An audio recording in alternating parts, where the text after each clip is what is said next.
bizarre that, you can be hostile. I mean, people getting assassinated, people getting shot,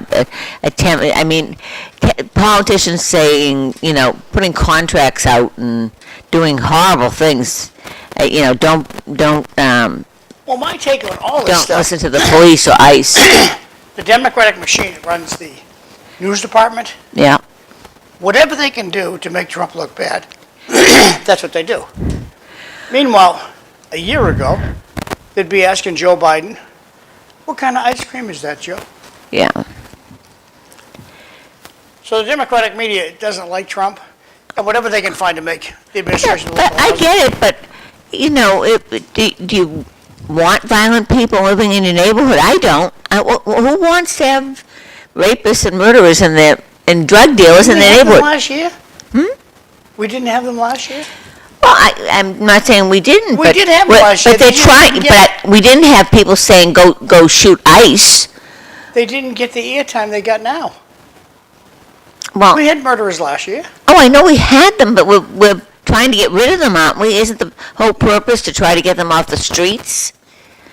Let's enable the police. Let's enable ICE. Let's enable people My to. feeling is we need to realign the judges that they can be fired. Well, that's. And that's just my feeling on it. And people will say, well, the judges have to be a separate department. They're doing a crappy job. How can I go and beat you up and nothing happens? Well, on the local. Well, I mean, you can plan to shoot a Supreme Judge and court judge, and they give you 8 years. A big deal. He'll be out in 4. There's no sense to it. So I just don't like the violence. I'd like to let the police do their job. Let ICE do their job. If they're drug dealers, let's try to get them off the street. Let me ask you this one. What made you get a gun? Oh, a long time ago because of a I know crazy it's a long time. person. Well, what was the threshold that made you get a gun? I had a stalker. And the cops wouldn't take care of it? Well, back then they couldn't Why couldn't they? because Some judge said you couldn't do it. they changed the laws somewhat that they could protect people. But anyway, Well, how- if you've got a stalker, nobody else can protect you except yourself, unfortunately. There's some guy on some TV station this morning. His kid get bullied at school, and there's nothing he can do about it. The kid can't be charged until he's 12. And they're like, why is this on TV? It's been going on for years. Well- Kids fighting at school. Yeah, everybody gets bullied at some point in life, Yep. and particularly in school. And Kids are tough. why don't you teach your kid how to defend themselves? Well, how do you defend themselves? With your mouth. Yeah. That's what everybody else does. But you can't hit anybody. That's get in trouble for hitting. But you can verbally abuse somebody and get away with it. But you can hit the police, and you can hit ICE agents, and you can hit. What message is that sending to the next generation? I agree. You shouldn't be able to hit a cop or hit anybody. No, I'm sick of the violence. Enough. Well, we had let's- Francisco Maladano was here yesterday. Retired cop. He comes every Tuesday. And I said, I said, I'm watching these videos. And on these videos, all they do is they brag about how to be, you get pulled over, they don't even roll the window down in the car. What does that do to your spirit as a cop? Yeah. When you pull somebody over, they won't roll their window down. And the lawmakers didn't realize people would never be rude to a cop. That law needs to get changed like that. You get pulled over, you must roll your window down and communicate with the officer. It's the law. Once it's the law, they'll roll that window down like Yeah. the Dickens. They don't like the law. If the police officer orders you out of the car, you have to get out of the car. If you don't, they can yank you out of the car. They don't like that part. And these people walking up, verbally abusing public officials. And I say you should bring a 4-year-old with you that has a wagon full of water balloons. And somebody starts verbally abusing with their camera and they're asking you silly questions. He just takes the water balloon and starts clobbering the guy with the camera. And I just think that's the way to pay them back. Nobody wants to get their phone all wet. Hey, tell that kid to stop that. He's within his rights. He's 4. He can do anything he wants. Yeah. That's my solution. So have you been to any good farm stands? Oh, yes, there's one in Groton. What did you get there? Apples, all kinds of apples. Oh, okay. It's right, going right into Groton Center. It's just after the Groton High School. No good tomatoes yet. Oh, I've had, this year, I've had good tomatoes, not a lot of them, but I've had good tomatoes. Usually we have a bounty. Yeah. There's no bounty this year. No. And I'm going to guess it's the lack of rain. Yes. Well, I did pretty good because I keep my tomatoes in big pots, so we water them. So you have a bounty? Well, I don't have a bounty. Well, the small ones, but I don't have a bounty of big. They're coming now. Well, I'm a little... They're coming out. Peppers I've had. And... as you know, I'm a pretty lazy guy, and I'm just a consumer. My wife needs to bring them home. That's what needs to happen. I ain't going to go shopping for it. Like I drove by I had to go to Rochester, New York, and there are plenty of farm stands up there. I didn't stop. No. Should have, but I didn't. Shame on me. Well, a lot of the stuff isn't out yet, like the squashes and stuff. Pumpkins are just coming. It's October. When's it coming? It's October. Well, but it's not.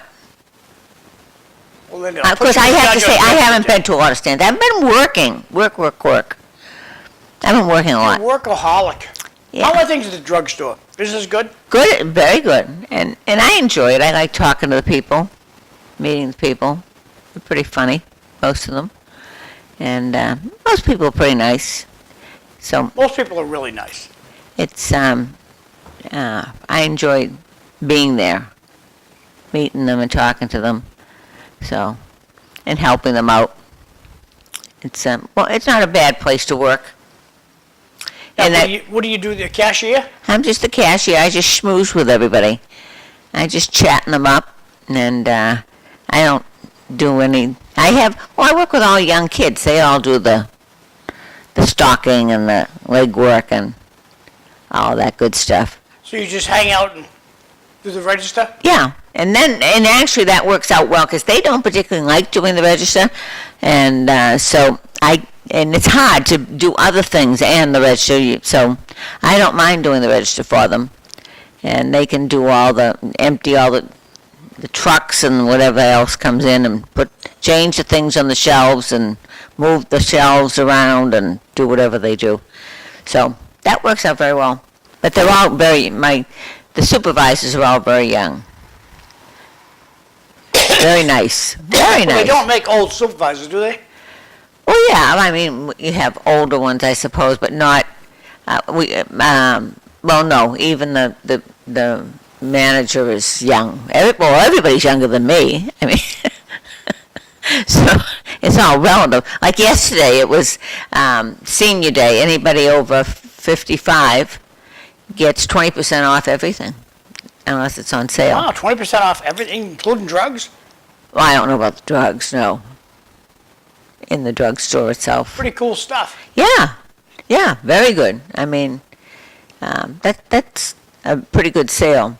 First Tuesday of every month. So, and everybody looks 55 to me. So, that works out well for everybody, pretty much. Beautiful. Unless they don't shave or I something. would have liked getting my 20% off. Well, you got to come up there and see me. I do have to get up there. Yes. So, but it's interesting how many people I do see from Lowell. But, well, because two of them closed, the one on Wood Street and the one down at the Senior Center. So the only Walgreens that's open is Plain Street. Well, they're open 24. You on open 24? Thank goodness. I'd probably be working all night. You can't, that's one of the problems, so getting people to work. But I was talking to a kid yesterday that came in. He had worked 14 hours at Not Your Average Joe's as a cook. He said, do you know anyone that wants to become a cook? They can't get people to work. Well, we can't get people to work. You get the best cooks out of the prison. Rourke House of Correction, they have a program out there. They teach them how to cook. The Bridge Club has a program with teaching people.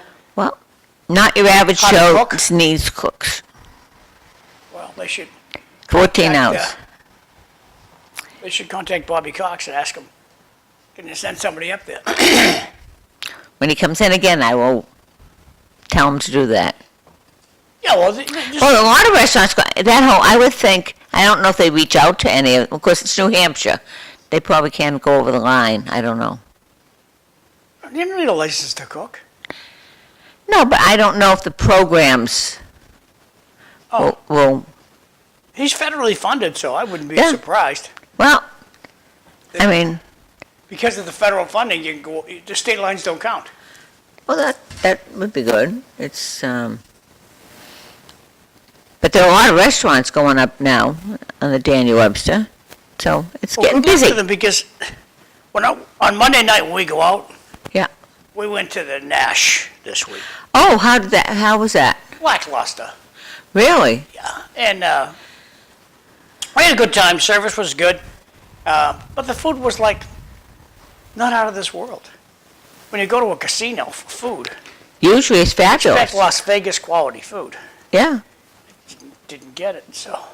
But that'll improve over the. Did you go into the casino itself and, You have to go through the casino to get to the restaurant.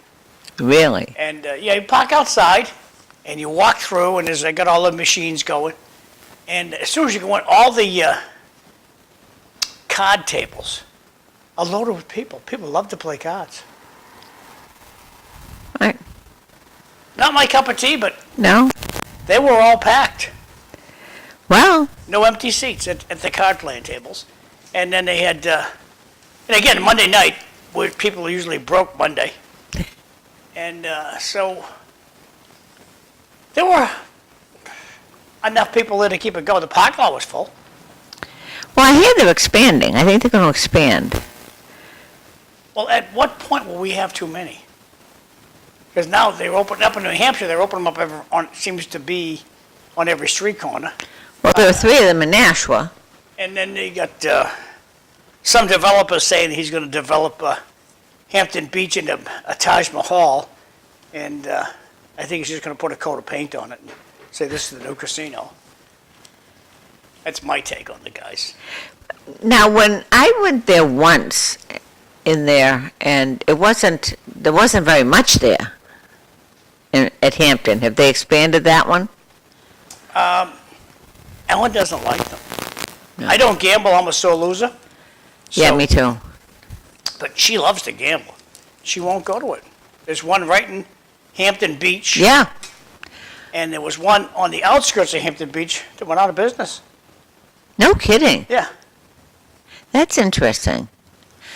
Now, the Gate City, which is exit 4, Northeast Boulevard, they're advertising quite a bit. I don't know about the Happy Moose or whatever it is up on exit 6. I see that going by. Never been in a place. But No. again, unless she wants to go, we're not going to go there. Well, that's, it just doesn't look like, it's just, it's like the bingo place right off on the Daniel Webster, right near Walgreens. I don't know who goes to that. It's, before you get to the car places, Yeah. if you're coming, it's on your right, where there's, Well, how about the marijuana stores?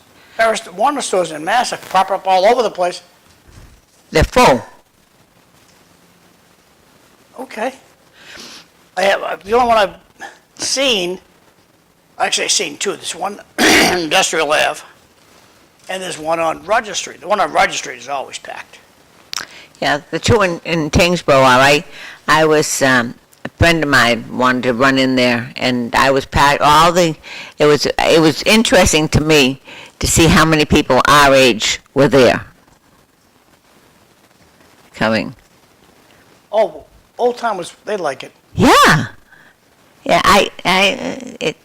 Old timers have been smoking weed for their for a long lifetime. time. Yeah, see, I never smoked, so that would, Linda, neither did I, but I can remember going to pot parties, and they'd be passing around that cigarette like it was going out of style. No, it wasn't my cup of tea. no, no. Excuse me. I had a gummy once, and I had a terrible anxiety. Never again. And I was at home, fortunately. Never again. Well, I horrible like feeling. the cookies. Yes. I like to the sleep. marijuana cookies. To sleep. And I I think sleep they're like a rock they're when I have one of those. fantastic. But I'm, I don't know. I think that they've got a problem because they never follow through. I mean, it's hard. They don't know when people, they can't, there's no quantitative way of testing how much anybody has in their system. It's just you either have it in your system or you don't.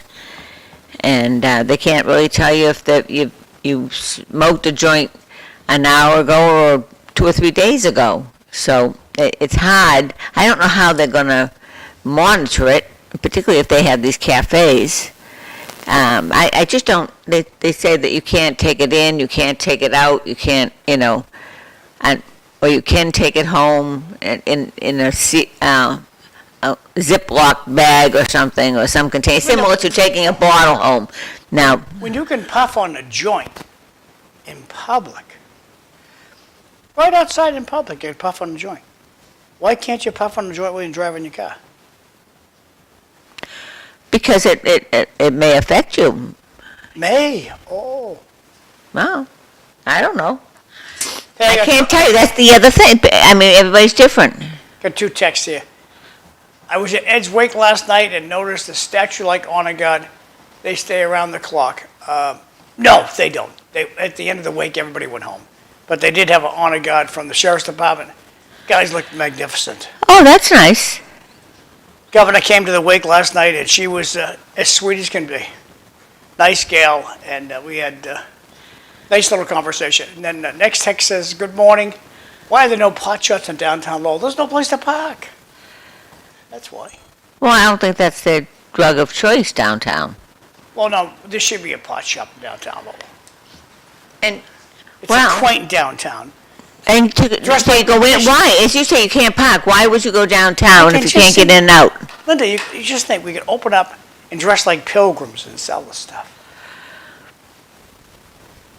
Old-time Lowell, like the mill girls selling The pot. mill girls. Selling pot, yeah. Gets a bunch of young women, dress them up like mill girls, have them selling pot.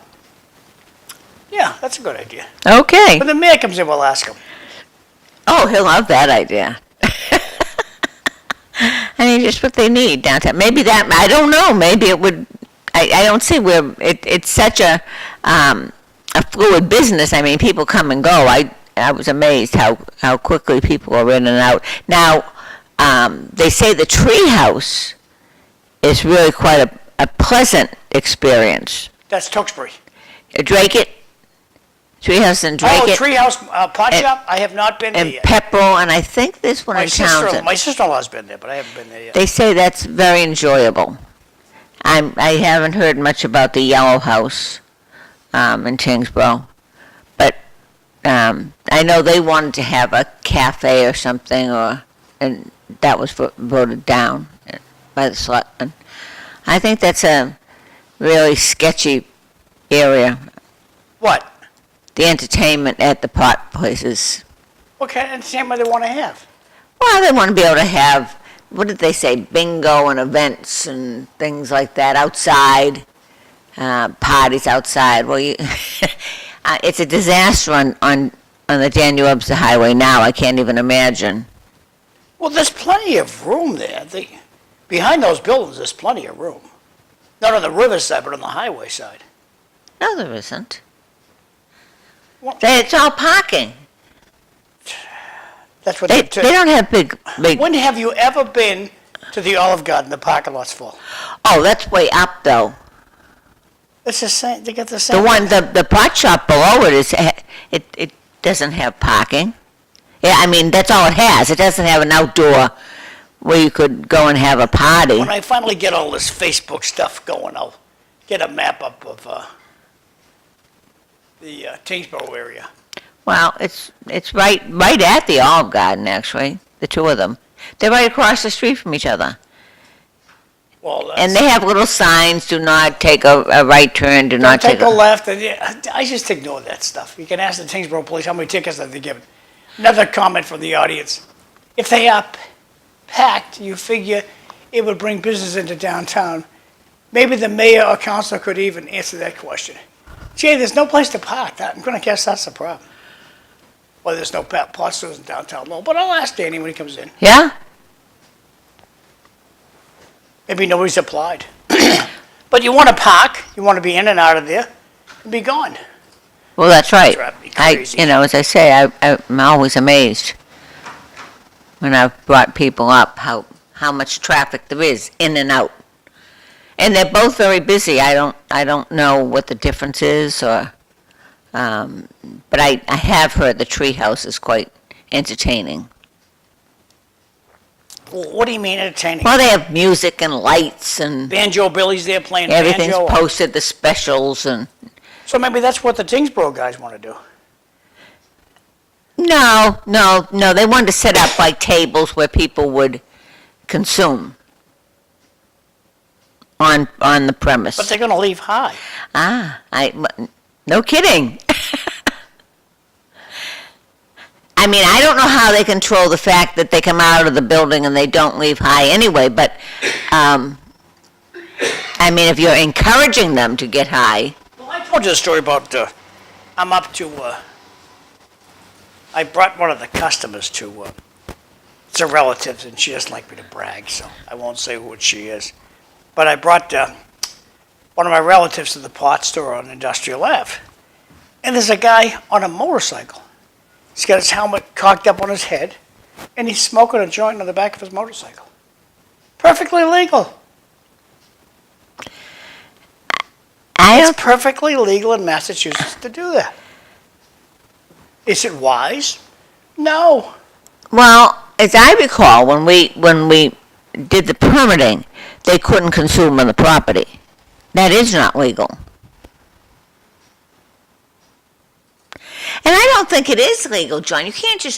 No, it's not legal to just, walk down the street. You're not supposed to. I'm not saying that they don't. But I was under the impression. I will ask Google. The smartest thing in the room. I will ask Google. I'm not sure you can't walk down the street with a beer. I can't imagine you being able to walk down, legally.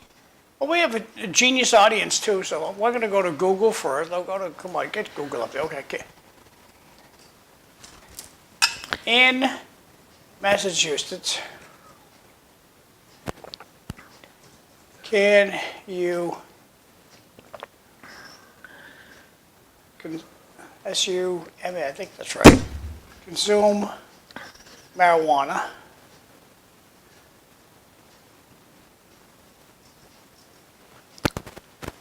There you go. You cannot. In any public. It's a fun. So my parking lot's not public. Is your parking lot public at Walgreens? Is it what? Public. Yes, of course it is. No, it's not. It's semi-public. You pay taxes on that property? Yeah. Then it's not public. Let's review, regardless of your age, you cannot consume marijuana in any form in public or on federal land. Those who violate can be faced a fine. Oh, a fine. Wonder what the fine is. Well, Does anybody know? Remember the Three Stooges fine for hunting? The law also disallows smoking marijuana where smoking tobacco is prohibited. So you can't smoke in the store. Right. Or inside anywhere. Or in the restaurant. Yeah. But you could eat gummies, you could eat edibles. Okay, let's go and change this here. I just don't know how you regulate it. On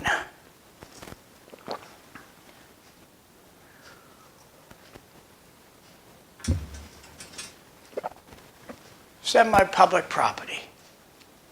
No. So this biker, he should have been arrested. Yeah, Or I should have over and told him, hey, buddy. yeah. And let's go with smoked marijuana and semi-public property on private property. Well, I think it's just foolish to come out, I mean, Aha! So there you are, living You know- on your ride-on lawnmower. You may use it on your own property or on private property where you have permission. So you can drive around in your ride-on lawnmower and enjoy your weed at the same time. well, remember Steve Chamberlain said that the highest cause of children getting amputees was in lawnmowers. Sad. It happens so doggone quick, too. Yeah, I mean, so, kiddos. so you definitely don't want to be smoking a joint while you're mowing the grass, I don't think. In case the dog or the child is out in the You yard. gotta wonder what the lawn's gonna look like, too. Well, I was smoking my dope when I was cutting the lawn, honey, that's why. but I don't know, see, it's way out of my wheelhouse. I don't know about, some people get very high and some people don't. You know, you talk about the cookies, some of the consumables are, Well, come to think of it, you can drink a beer and drive your lawnmower. and yes, You said that with diligence. Yes! yes, and your private property, yes. But you can't, I mean, you can't have the guy working for the town going down the side of the road cutting the No, grass. I'm not suggesting he's on duty, he can't do that. But Well, I mean, you say that so seriously, but people driving down the street doing it. I think that you don't see people, although I shouldn't say that. You do see people drinking beers. So I don't, but that's why we have so much drunken driving. And what is the problem? The problem is they get arrested for drunken driving, and then even if they lose their license, they continue to drive. so tell me, if you get arrested for drunk driving, $10,000 goes right out the window. I didn't realize that. Yeah. 10 grand going right out the window. Well, you got to go to school, and you got to, Lawyer, time off work, you're not gonna drive for a year. Was it 1 year you lose your license for driving? I forget. I'm pretty sure if a policeman pulls you over in January and the windows are down, you're probably high. Yeah, and I think that very often when I'm driving on the highway and somebody's driving along with all their windows down. I agree. The pot shops bring that dirty tax money.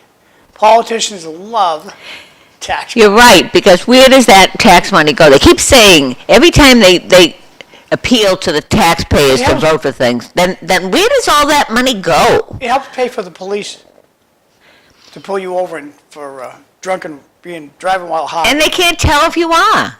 There's no quantitative, as far as marijuana, there's no test even. They can't demand that you have a blood test. And even if you did, it's not going to show a quantitative. Linda, I gotta it's not going to say- show I if gotta you're say- actually high. Okay, so you just finished smoking your, what do they call it, a bong? That's a bit. No, that's a bong. It's not a. No, that's no. Isn't a bong one of those big marijuana? It's like a cigar marijuana. No. That's. That's forget what was a that- bong. No. Okay, but, so no. here you are. You're smoking. There's water in a bong, I think. And that's supposed to filter out all Hey, the we're little old-timers, I just learned this. It filters out all the little particles, so you don't get all that crappy little weed stuff. So there you are. You got your big fat cigar of marijuana, and you're smoking up a awful. storm. And the cop pulls you over. Now you're in your own car, and you say, "I can't smoke and drive at the same time, but I can smoke a cigarette." Not getting high from a cigarette, John. But he's got the cop, but my point is the cop's got a body cam. So there he's got his body cam on. And he says, Miss Linda, get out of the vehicle. Mm-hmm. So you get out of the vehicle, you immediately fall down. Fall down. But I'm apt to do that anyway. And Stone sober. You look up at the cop and you say, I've fallen and I can't get up. So the cop helps you get up back on your feet. Now you're leaning against the car. And what's the matter, man? So you're on the cop's body cam. Yeah. And I think that's pretty good evidence to say, you know, I think this individual is under the influence of He's high. Okay. something. Yes. Now, there's no quantitative measure. But So what? the body cam. So what? Okay, so now So they're going to fine I you. arrest you. I tow your car, and Wait. I don't know if they can arrest them. It says they can fine them. That's like going through a red light. I gotta wait till next Tuesday till the cop comes back. Yes, I don't think they can. Well, no, I'm not sure because just what you put up. to wait for It Cisco said to they come can back. fine you. Linda, I don't. No well-meaning cop is gonna let you drive away. I would hope not. He or she. I'm not, But I agree. Not gonna let you drive But away. it's just like when we were younger, and the cops would pull you over. They didn't arrest you. They would make sure you got home. back when I was like 21, they'd just drive you home. That's right. Now with the body cams, they can't do that no more. Okay, but they can't. They can say you're high. They can show evidence that you can't Yeah. stand up. I don't see where there's no penalty except a fine. You don't even lose your license for marijuana. They can't take your license. They can't tell you. They cannot quantitatively say how much you've consumed. You could have had. Good question for Google. There's no quantitative test. It's not like alcohol. And that's like putting the cart before the horse when they legalized it. I don't really care whether people smoke pot at home, but I think when they legalize it and then they can't enforce it, it's, Can you drive and smoke weed? no, it's going to say no. What is the punish? What is, Operating a A vehicle misdemeanor. under the influence of marijuana is a misdemeanor for first-time offenders. So, this is my first time, man. It's my first time, man. That's pretty cool.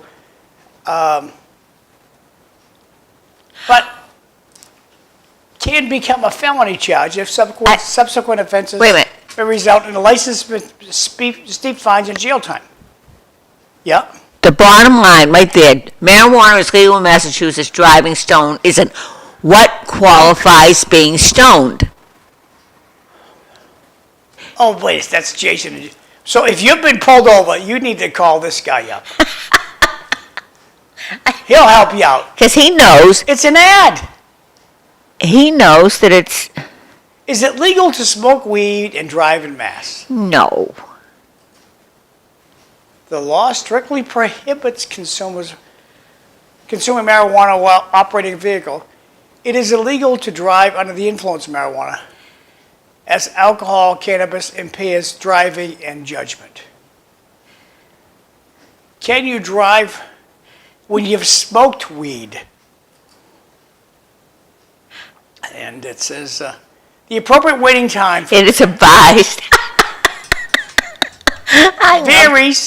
It varies on such factors as dosage, potency, method of consumption, individual psychological differences, physiological difference. To ensure safe driving, it's advised you wait a minimum of 3 hours. Yeah, have a nap on the couch before you leave the house. And so there's no outright, you're going to get busted for it. Well, because I'm going to go back to it. At least alcohol. How do they test for, here you go, Linda, how do they test? How do they test for driving high? While breath tests can determine whether or not you are high, blood and urine tests can. A police officer can take in an order a blood urine test if they think you are driving while high? I thought you said there was no test. I don't think it is. It can say, John, all it's going to say is you smoked marijuana in the last 30 days or 28 days. Can cops tell if you're high? So. No breathalyzer.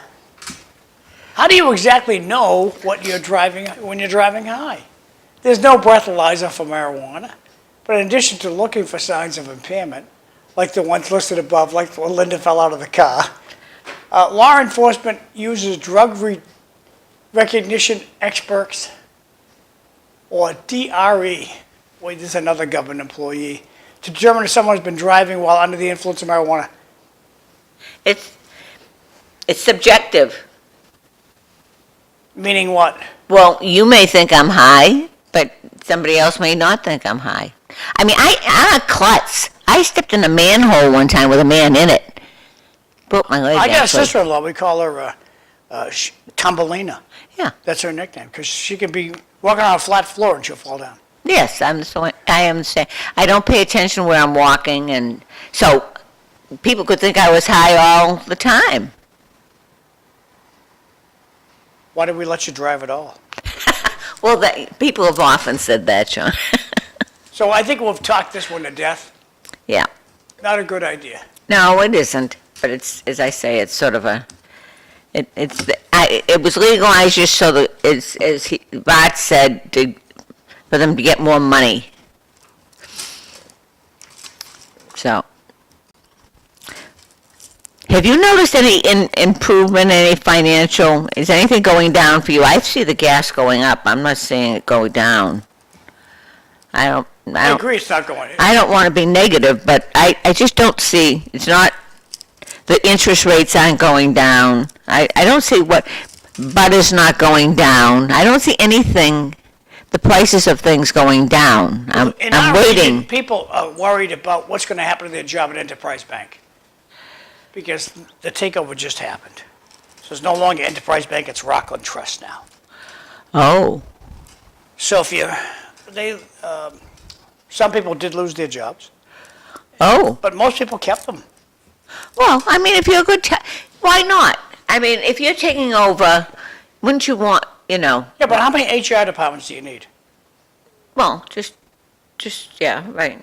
How many headquarters do you need? So, in private business, they get rid of those positions. In government, they just move them to a different office.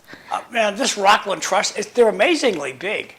Let me just go to Google. I'm going to ask them about how many branches the Rockland Trust have. I think it's like 130 branches. But the lower salary people are going to stay, I would think. But as far as private business, if you take over, well, let me ask you, if you take over a funeral home, are you keeping the people that are working the phones, or are you bringing your own people in? We usually keep the people unless we've had previous engagements with them and we know they're deadwood. Okay. Rockland Trust But you couldn't do that in the government. Oh, no, they got unions and stuff. But when you when we buy a company, we buy their assets, we don't buy their liabilities. Ah. That's interesting. Well, so you're not buying a lawsuit.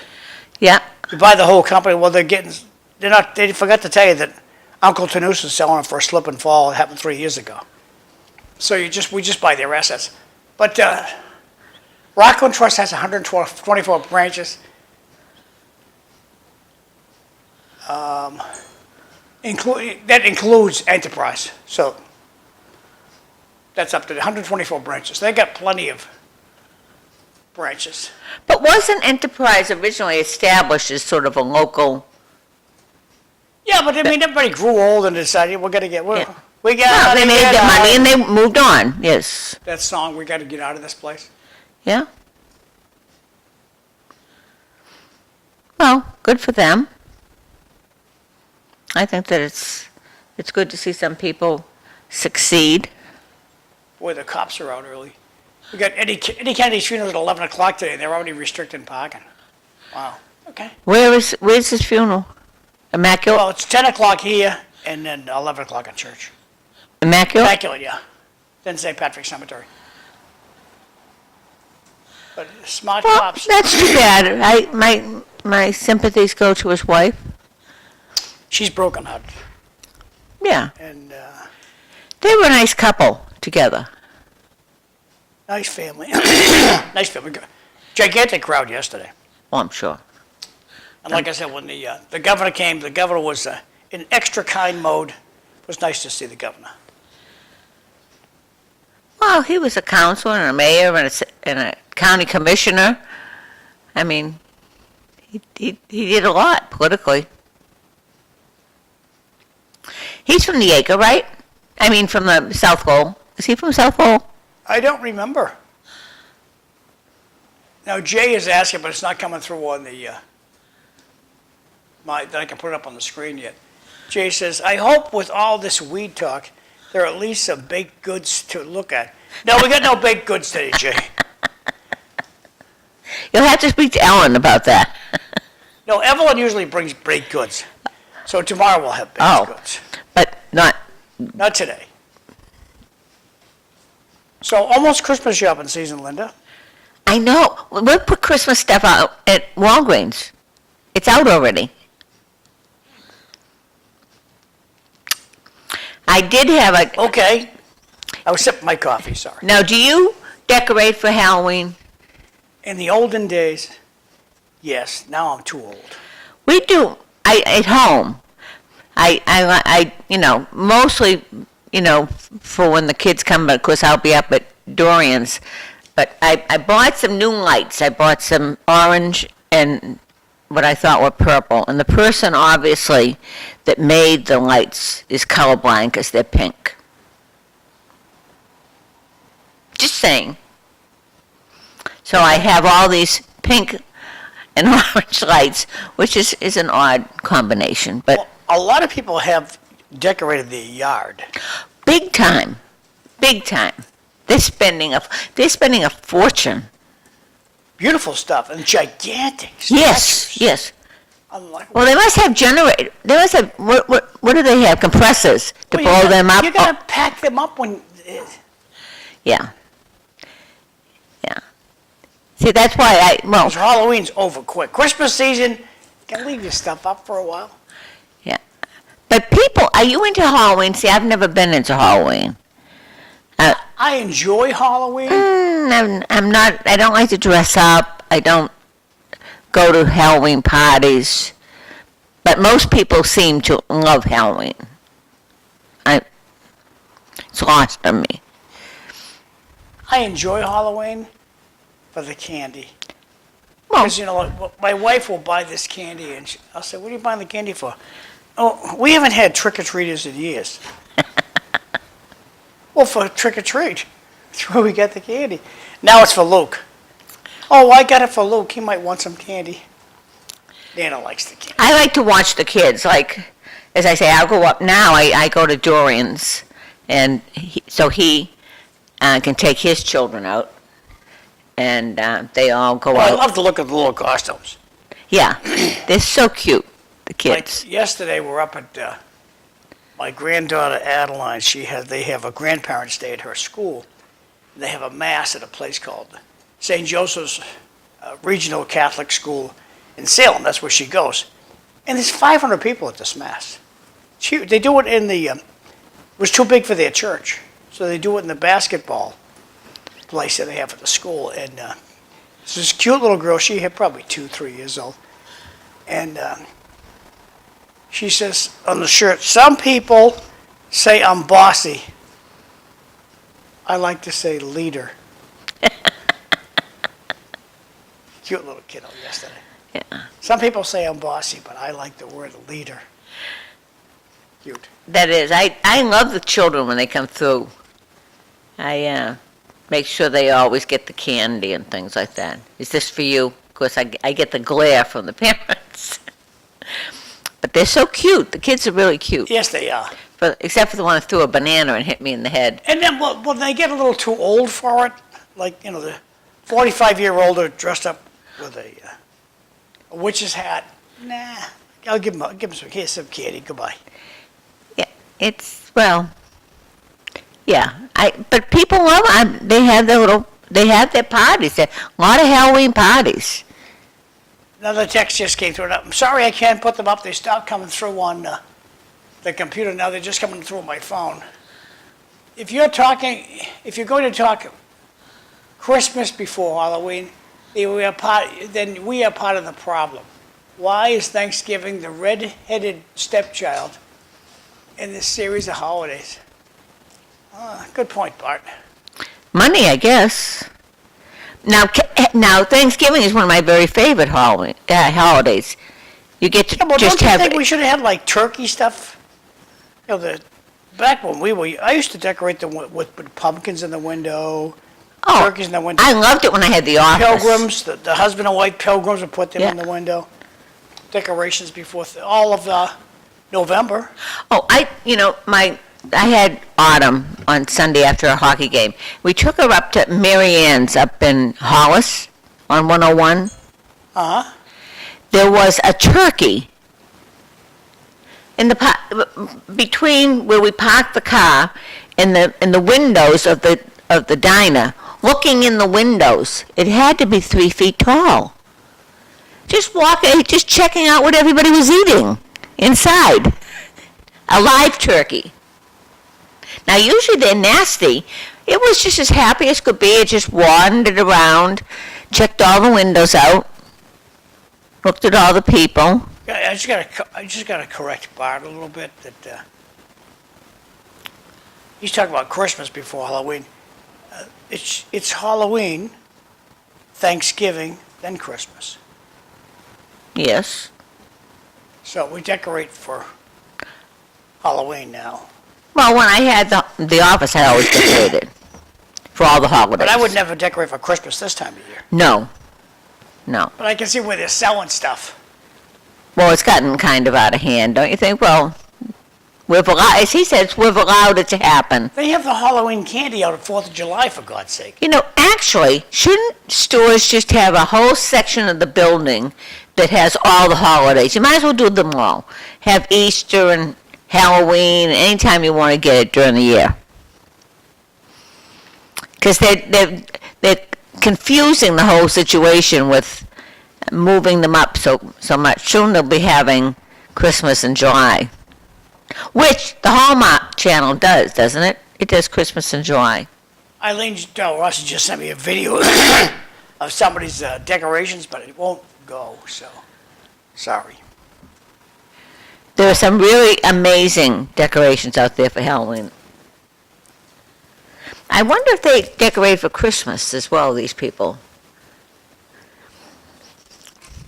It's a lot of work. I know it is. PIA when it snows right after Christmas, and you can't take them down. Yeah. And there are those that leave their decorations up year-round. They never take them down. Well, I like twinkle lights up all year round. Okay. In my But window. it's 2025, Linda. You should have a computer where you can make them red, white, and blue. Oh, yes. You can make them orange. That would be lovely, yes. Yeah, what color would you do for Christmas? Red and green?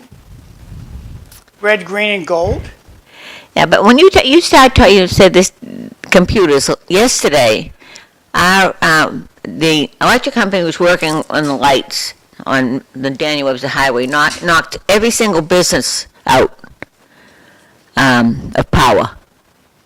We lost our power twice. Uh-huh.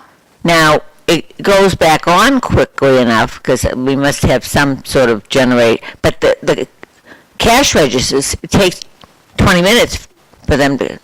Oh, yeah, like the computers take 4 minutes to go around the block. Yeah. Once you shut down the computer, 4 minutes you're sitting there, you can't do nothing. It's insane. Very frustrating. And, I'm glad that people have generators, but a friend of mine, her father's having lung surgery tomorrow, and it's a robotic surgery. That unnerves me a little bit. I'd like to have a human being somewhere on the scene there. Well, I think they'll be there. Well, I don't think, you always say to me, don't assume. I wouldn't assume. would be asking questions. What happens if we lose power? Yeah, You lose Dad. Just, you know, Right. your heart surgery would have gone very well had we not lost power, but it's just, I don't, you know, we all, I love technology, but it doesn't always work.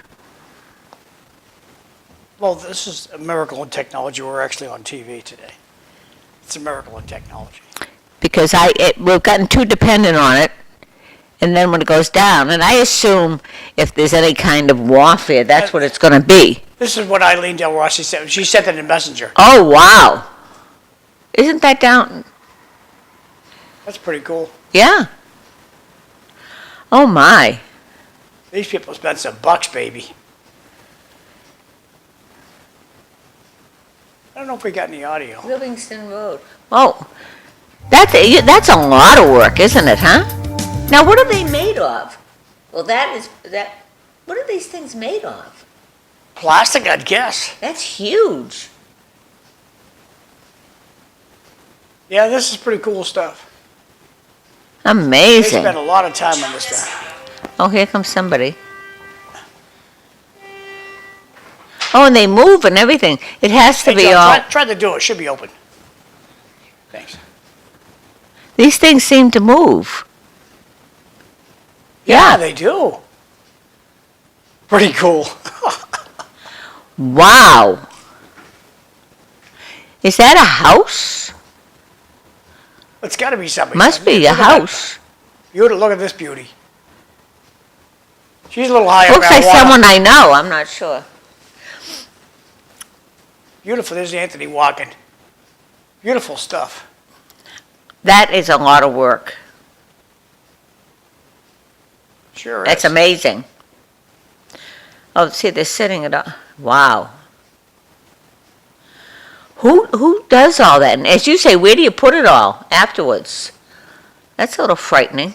Well, they probably have an attic in their garage. Don't you? I find that frightening. Well, that's what you do with the bad kids in school. That's pretty cool, Eileen. Thank you for sending that. Yes, that's an amazing.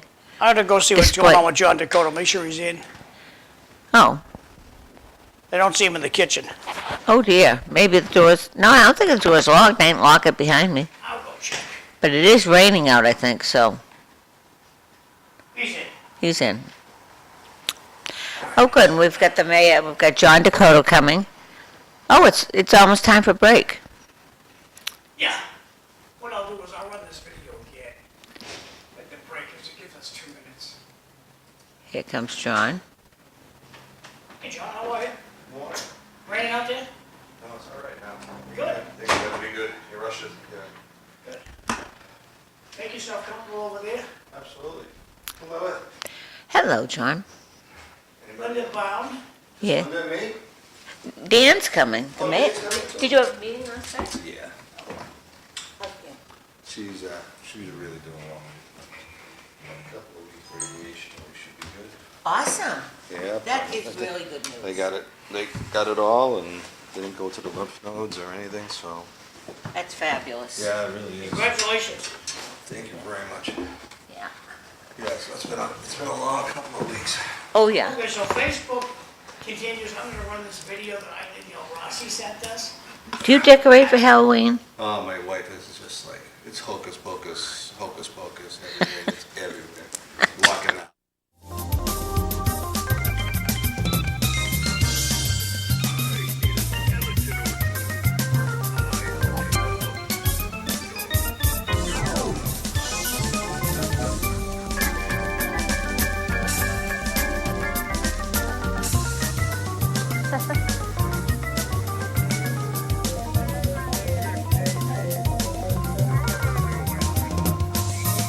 Awesome.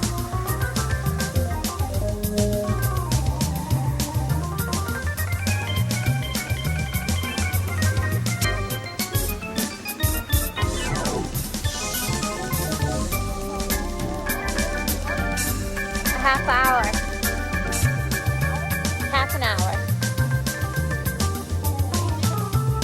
Yeah, 30 minutes. 11:30. No.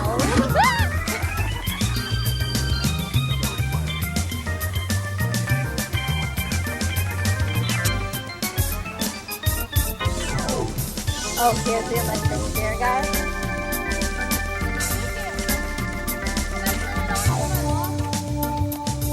The electric chair?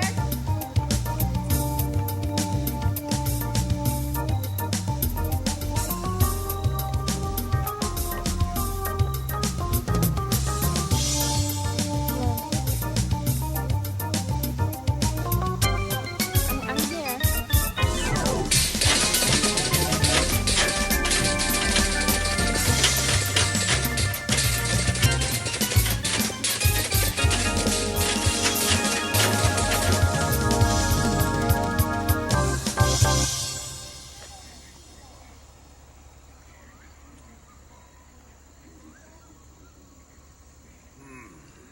I need a skeleton or two. My haunted house. Yours looks just about right.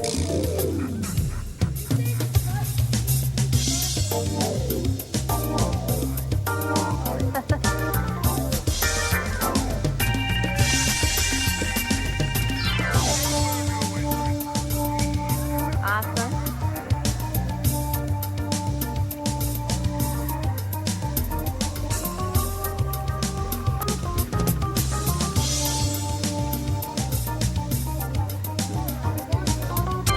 A half hour. Half an hour. Yeah, 11:30. No. Good morning, everybody. Welcome back. My name's Linda Bown. I'm going to be your host. I have Councilor John Descoteaux, and I have Mayor Dan Rourke here. You had a meeting. Let's start with the senior center. What is happening there? Well, John, start off and I'll finish it. If you want to give us. Yeah, well, there's only so much we can say because we did go into executive session last night, but as of now, as we all know, the senior center are without a lease right now, and we're trying to rectify the issues over there, maintenance-wise. It's been a sketchy patch back. Some improvements that should have been done didn't get done, so we're looking into it, and I think executive session last night, we spoke, most of the councilors were pretty firm on their decision-making. Is the deal still we get it for $1?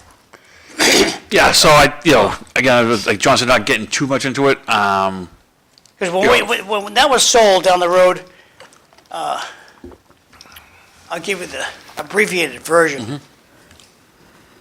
It's over 20 years ago. 2001, yep. And Johnny Cox was the city manager, and there was going to be no senior center. We had no money for a senior center, blah, blah, blah, blah.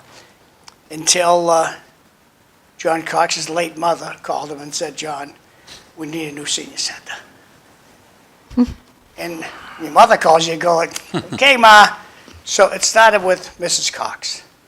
And John Cox, in his wisdom and his strength at that time with political connections, he made it happen. And this guy was going to build it, we were going to lease it, blah, blah, blah. But my takeaway was, 20 years, we could buy it for $1. That was my takeaway from the conversation. So, but that's 20 years ago, so we'll see what happens from there. Yeah, we'll have to figure out, I guess, that part of it. And I think what it comes down to is, we definitely need a spot for our seniors, and that's first and foremost, I think everybody would agree on. And then secondly, I think we have to decide how we want to go about, either keeping the property we have now or getting out and looking for a new one. There's opportunity for us to use, federal grant money to pay rent for the place we have now. Or frankly speaking, we can try to buy it and put that onus on the taxpayer. So that's what we're looking at. If we do something, it's ongoing talk back and forth. So we have to, again, I can't say too much, but I think as a general rule, most if you have grant money coming in, and that could pay for something and not be on the backs of our taxpayers, that seems like a no-brainer to me. But we'll see. Any talk about why the pharmacy left? Yeah, so they've closed a number of them. They've closed. Oh, I know Walgreens has. Yeah, I yeah, work for them. Yeah, and I believe we're down, what, to 2 now?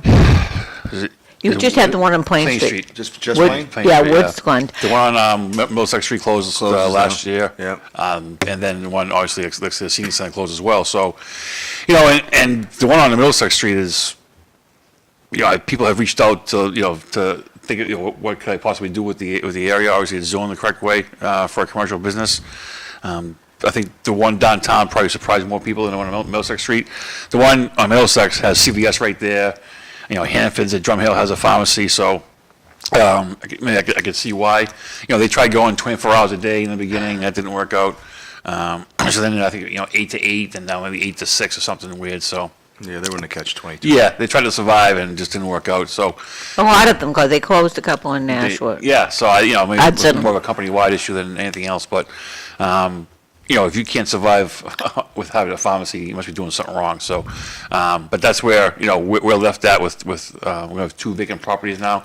And, it's like I said, it's on us to, to try to figure it out and see what the options are, so. that's where we are. Is there, now you have an independent pharmacy in the Highlands, right in Couple Square, isn't there an independent pharmacy? There is a small And there is pharmacy over one down here Right on off of- Fleck. right on West Street Yeah, there. there are a couple of them.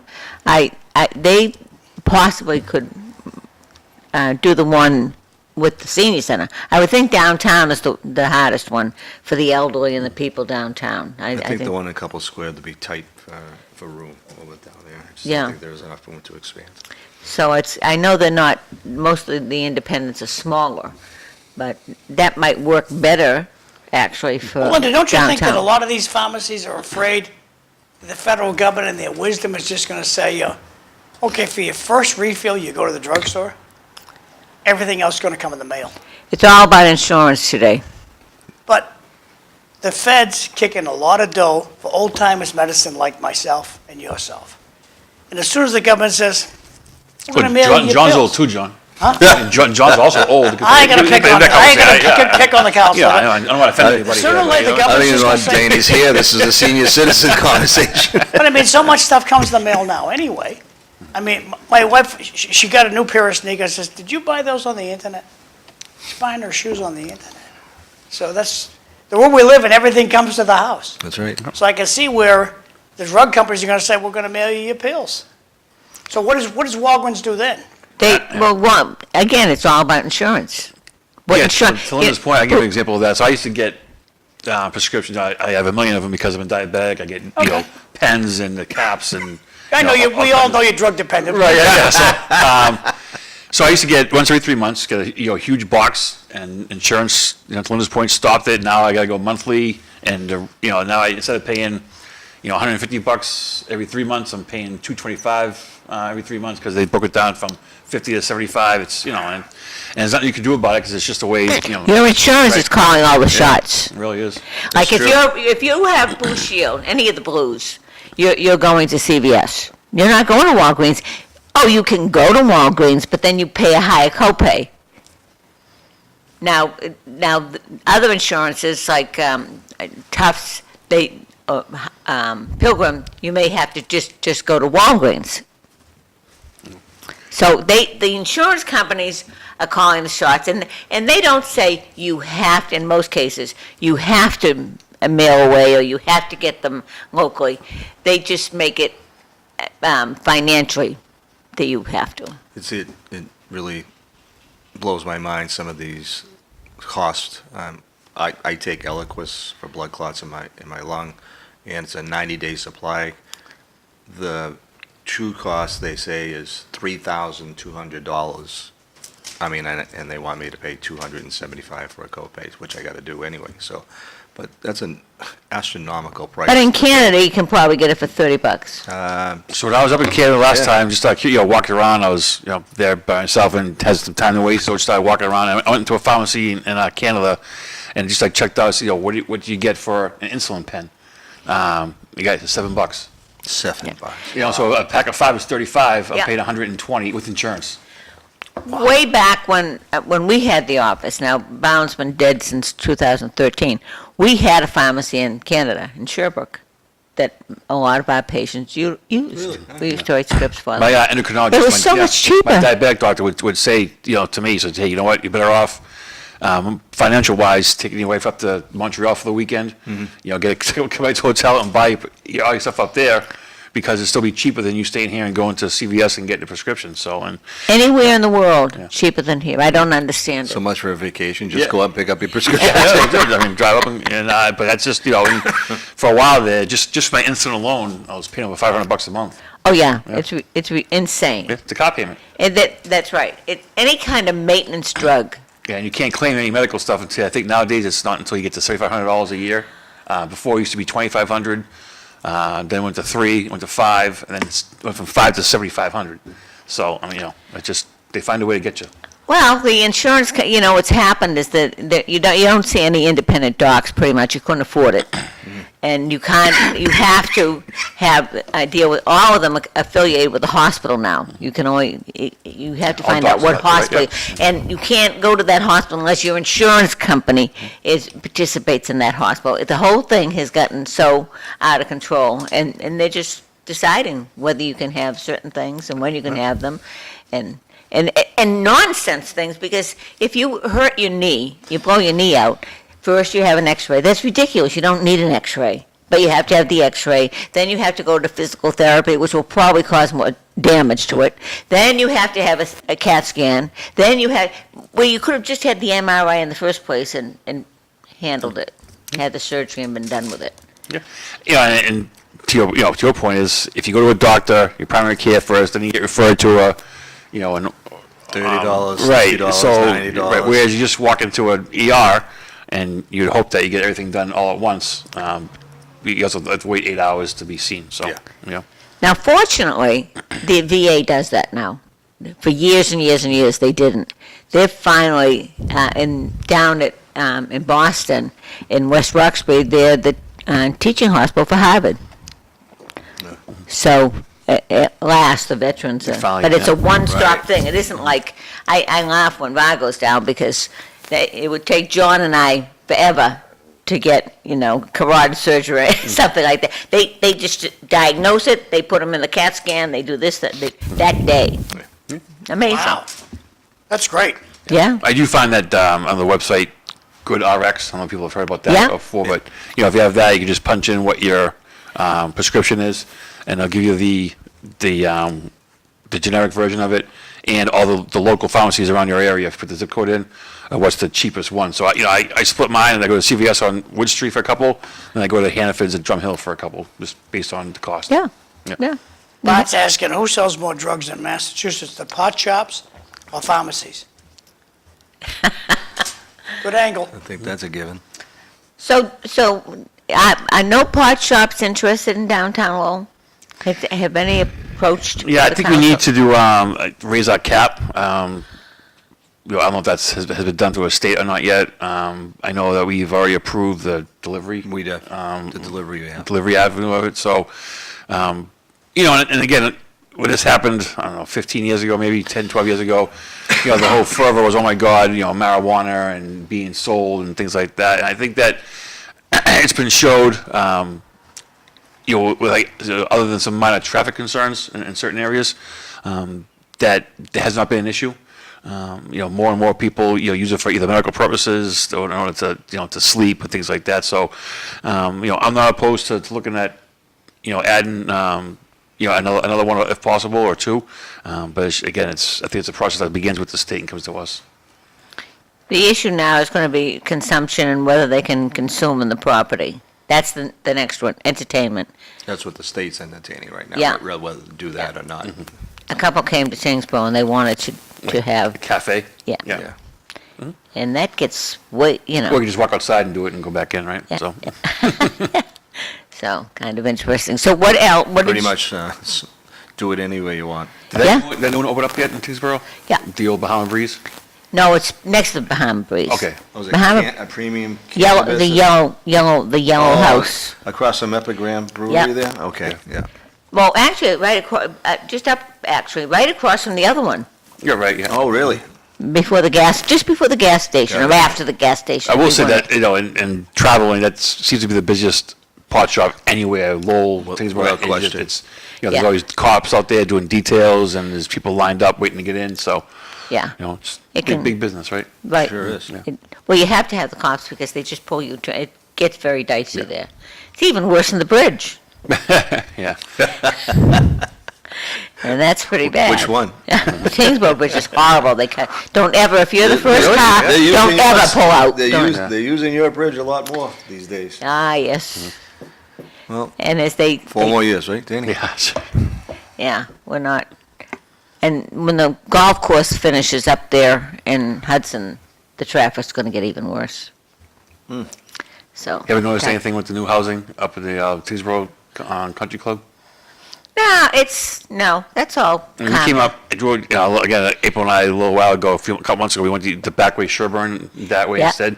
And we saw it's been a while, but it looks really nice up there. And Yeah. The park on the left is gigantic. lovely. They're very, very nicely done. They've done yeah. a fine job My down wife there. and I took a little They got a tour little around. putting, yeah. Looks like Pleasantville, though. It's every house is Yeah. the same house. Oh. 1 bedroom was, I think, 850,000, and 2 bedroom was just about $1 million, I think. Now, that's 55 and over. Who would want something that big? 55, I don't understand that. And you're right, you wouldn't want to come home drunk. You have to go to the wrong Like the house. one Where you bedrooms are walking not, on? and not as big as you think they are, that's, Oh. but they've got a lot of amenities and, for the people over 55, and they pick the pickleball, the tennis, the basketball. They got a nice walkway that goes Yeah. all around the course, you can walk around. That's so- public, that's not just theirs. you No, know. that's right, that's right, because that part of that land. Oh, yes, yes, I've seen it, yeah. Yep. They've done a fine job. They really But- have. Well, I think the town's happy, too. not bad, Yeah. yeah. We haven't had any issues. We haven't You had want the to give us traffic that issues. revenue, that's not a problem if you want. Yeah, so, and the affordable housing rental is there, so, the apartments. Right, but you can't tell, right? No. It's a, right. Mhm. It's a nice, but it is, those aren't condos, those are all rentals, Those are all rentals, yeah. yeah. So Danny, how'd the meeting go last night? Good, we, you can always tell the length of the meeting by looking at the motion responses, not the motions themselves. So when I saw that there was 20 motion responses, I knew we'd be there for a little while. But again, it's it's that time of year, election season, and, How's Markley moving along? Are they gonna get what they want? I'm not sure. I believe the public hearing is Yeah. set for October We 21st. set it, the council voted to set it for 2 weeks from last night, and we'll see what happens. See, I think a lot of Markley's problems would go away if they had a 200-foot chimney like the Mills do. And I know they say, well, it's state law, state law, state law. And well, look at, state law is you can drive 65 miles an hour through Lowell, Massachusetts. But we have a local law that says you have to drive 25. So why can't there be a local law? You have to have a 200-foot chimney. That would take all the sound and all the fumes and put it up 200 feet high. And most of the neighborhood problems would go away. If you didn't smell those generators, I wouldn't have a problem with them if the smokestack was up that high. Yeah, there are some neighborhood issues which, I'll leave to the neighborhood because, I don't live there. It seems like they're trying to make, maybe for the first time in a long time, a good faith effort to try to quell some of the concerns. They did ask for more time last night, for the public hearing so we can come back and give us a report, but, the council saw it in a different way. Again, probably because it's election season. But, that's where we are. And the last time they came before us, it did pass. I think it was maybe a 10-1 vote. So we'll see what the difference is this time around. And, we'll go from there. I think they are, they do provide a benefit to the city. But I think you're right, John. I think that, there are some, I think, issues that could easily be resolved, with maybe some more, A, community involvement, B, transparency as well. But I think the that's where we're neighborhood at. benefit thing would help. Yeah, There's 100%. there's no doubt about that. I'm looking forward to Catherine Moses's data on emissions and that type of thing, and then make a sound decision. Who's Catherine Moses? She's the sustainability director for Lowell. So she worked for the city. She does. And did she take any direction? I mean, her boss is Tom Golden, but other Okay. than that, Thank you. He's the guy who wants revenue. that's the same guy, yeah? Yeah. there any- He's the guy who any- wants no any- parking. any time And while I of- have both of you characters up there, Any town managers don't want revenue? Does Colin not want revenue in Tingsboro? I give I'm just Colin, curious, I didn't know. at least Colin shows up. Paul Cohen, does he not want Paul revenue? Cohen, at least he shows up. But, but is there any hope for neighborhoods, parking? If we're still gonna let anybody build a skyscraper and we don't have to worry about the parking, are you guys gonna change that soon? The MBTA parking rule? So you're talking about the building going up at Heinz's Cafe? Yep, that tattoo. All right. Well, we are under the MBTA zoning law, the state And of that can get Massachusetts. changed, because Drake understands the law differently than we do. Well, Drake could turn it down altogether. No, Drake amended one, and you No, you they have didn't, to have they four didn't vote parking for, they didn't spots. vote for They it, don't have John. an MBTA zone. Well, my takeaway from my Drake elected officials is they did. No. Town That's meeting not voted what I it down, didn't they? So is it, but is there any, are you guys gonna change that law or leave it alone? Well, see, I don't see it as an issue yet. I know you know, are all up and downs about the Heinz project. I would wait, again. Wouldn't you expect, I mean, it's right in my I'm with backyard. you. And we had this conversation before here on the show, and, there's only 13 spots in that property. If you have if you buy a one-bedroom or a studio, you're not allowed to have a vehicle, and if you park in the neighborhood, my thing is, you ticket and you tow. That's what it is, and you go from there. If it becomes a natural disaster like you think is going to happen, then we'll address it then. But it's just, So my takeaway you have a debilitated building there now that's providing nothing to anybody. And now we're gonna add 30 units, which is not 400. We'll see how it goes. 70 people are moving in there. 70 people are gonna move in there. There's room for less than 15 Right, cars. 13. Where do you think they're gonna leave their cars? They're gonna leave them on South Street? I would They're gonna think leave that, them on South Highland Street? I would think the buyer, I can't even speak this morning. Prospective buyer would understand that, listen, it's going to be a lottery for those 3 spaces, I believe, out of the 39 units there, and that there will be no parking. They have to understand that, and that, I would imagine for the people that are buying it, they're going to be taking the train a lot into Boston, maybe, coming back, where it's only not even a quarter of a mile from here. And I think that you have to understand that there is no parking, and So the question still comes up, are you guys gonna change that law or no? No. I would not, no. Understood. Thank you. Because some of your colleagues say it's coming, we're gonna change it soon. Thank you for your answer. How much housing do you think is gonna go up in the area? Oh, what's happening with your front runner? Yeah, so, there's a report given last night, and things are progressing, I think, pretty quickly. We've had, a number I've had a number of visits to Toronto. I was there on the 23rd and 24th of September, and we went over again some of the, business, not business side, the more like conceptual stuff in regards to urban transformation. I was up there with, Catherine Moses, our sustainability director. He's getting a citizenship. Yeah, I know. It's on his way. And we had a report last night, and hopefully John's happy with this, is that we're going to start in the, they call it the GM Plus area. That's, the moniker that DPD came up with the UEF folks. And it's the South Common, the Gallagher Terminal, Jackson, Alberton, Middlesex Street areas, where, again, it's looking for as a total We're focusing on that. transformation of the neighborhood in regards to, commercial space, housing, and then, transportation-wise, the Gallagher Terminal is in such poor condition. A lot of work needs to be done over there as well.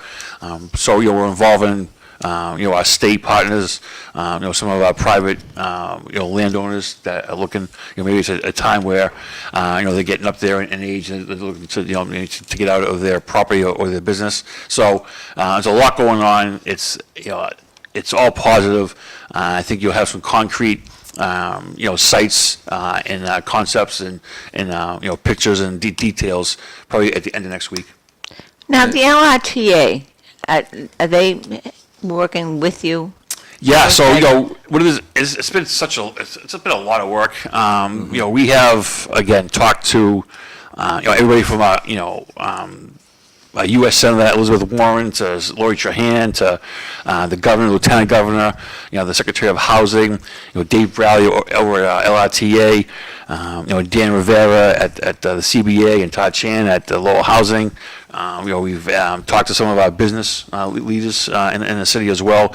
One of the cool things about the program is, they're going to allot us a budget to go out and find a major company like a manufacturing. The example that they used for us is, they allotted a city of Mexico, like a $1.5 billion to go find a company that could hire local residents. And what they ended up doing was, Mexico was paying $5 or $6 billion a year to China for pharmaceutical ingredients, right? Okay. And they brought a company over to Mexico, at $1.5 billion. And I can't believe, we use, and this is something that John and I talk about all the time, is like, we're using these giant numbers, like, Yeah. and they use it like it's money you find in your couch, right? It's wild. So, Yep. and what they did was, they're gonna hire 700 employees, local employees, and they're gonna produce all those ingredients in-house. And they're gonna save, 80% off the top, but also employ local people. And I think that would be, the goal now of the manager in the DPD department is to go and locate, Hasbro, Nike, whatever it is, New Balance, and say, hey, look, we have the opportunity, we have the land, and we have the want to do something like this. That's true, because we're in the job our job is to make sure we create more commercial tax base, residential tax base, and creating more jobs for local people. I think that's primarily the city council, that's what we want to do, So if we can take the weight off the taxpayer in Lowell by creating a larger tax base, that's what we're supposed to do. Well, And bringing in people like Danny just said, the corporate, but I mean, the vision for Gallagher Square is to probably like a 6-story building later on. That was one of the renderings that, with mixed use as well, more parking. The parking garage was gonna get enlarged, I think, as well, Danny. But, if you're talking about, that jam across there, South Common, Yeah. then you have the Gallagher Square, and what you're doing is you're basically starting phase 1 of your infrastructure as well. And I think that's key. well, it's a time when, the president's reaching out. He keeps saying he's bringing all these corporations back to America. Why wouldn't they come to Lowell? Yeah, it Why was, do they have to go somewhere else? And Lynn, you gotta look at your microphone. it was stated last night, that because that we're in the position that we're in, that more businesses and corporations and companies are looking to Lowell. Now they're calling us to say, what's available, what can we do? And I thought that was a pretty positive report. Do you get any pushback about being Massachusetts? In what capacity? The taxes and the regulations, and it's not often business friendly. It's not a business. It always friendly. seems to come back at least me, well, you've been hitting us with, 3 years in a row, and last year actually was only 2.5, but yeah, we do understand, but we have to remember that prior administrations, when you were giving 0%, 1%, Yeah. 1%, well, that puts you in a hole, Right. and you have to get out of that hole, and I think the Golden administration has done that, and I think we're going in the right direction. This front runner program is a dream come true for the city of Lowell. I've said it before, it's Industrial Revolution Part 2. It could work. So Linda, I got a bunch of announcements. I'm gonna shut your mics off. We'll go announcement land here, and this should just take a couple of minutes. Tonight, City Lions having a party, and it's gonna be at the Charlie's Pub, 14 Cabot Street, Lowell, Massachusetts, 5:30 to 7 p.m. That's the night for City Lion. He's having his general election kickoff party at Charlie's Pub, 14 Cabot Street. Tomorrow night, we got the Bridge Club. They're saving lives down there, saving families, helping people with their addiction problems. They have a fundraiser at Lindsay's. That's this Thursday, October 9th. That was the boat. 6 to 7. At 6 o'clock, the gathering, 7 o'clock, the event starts $125 a person. If you take your phone out of your pocket, go on this little QR code, will bring you to a site where you can buy tickets to make a donation. Moving right along here to Danny Rourke's party. Danny's having a party at the Athenian Corner, October 9th. It's 5 to 7 p.m. Suggested donations starting at $20 and go up. Danny, you want to make any comments about it? But what kind of how was grub? that We place gonna have any anyway? grub down there? Yes, yeah, of course, John. I wouldn't be as foolish not to invite you not to have food, right? So, yeah. A special plate just for you. Beautiful, thank you. Care of the tie, the city manager. That's right, yeah. Appreciate that, yeah, thanks. Can't be more than $50. Okay, so it's a People's State House rally. It's gonna be October 15th, 12:30 at the Beacon, at the Boston State House, 24 Beacon Street. Suggesting we audit the legislator, access public records, reform legislators spend stipends. I don't think they make enough, that's my opinion, but that's, so if you're interested in that, it's gonna be August 15th. Moving right along to neighborhood meetings. If you have a neighborhood meeting, take a picture of this with your cell phone, and you should know what your neighborhood's going on in your neighborhood. So if they have these meetings, you should consider going to, just take a picture of this slide. Moving right along, Eric Kitchen's having a party, October 16th, hosted by Ryan Ferrara, and it's gonna be at the Walk in the West on October 16th, that's next week, from 5:30 to 8 p.m. Donations start at $25 and go up. An exceptional breakfast is happening at the Tewksbury Senior Center, October 26th. Fantastic breakfast for $10. Any Tom, Dick, and Mary can go, they don't care where you live. You don't care how old you are, you're welcome to go to this if you want. Moving right along, I'm going to do, guess I had the wrong one turned out. Okay, so this is all the breakfast. So today is the 8th. So if you're going to Chelmsford today, you can expect to have meatloaf for lunch. If you're out in Dracut, you can have hot dogs today. And if you're in lovely Lowell, barbecue chicken. And out in Tewksbury, they're having hot dogs as well. So that's my announcements. Linda, back over to you. Thank you. Okay. Well done then. How's the campaign going, you guys? Good? Busy? Danny's been Quiet? sitting in a chair for about the last 2 months now. I'm on my second pair of sneakers at this point. It's going well. Just, you know what? It's knocking on doors. That's basically it. Introducing yourself to people, you know. And, you know, 2 years ago when I did this, you know, there's a lot of people move.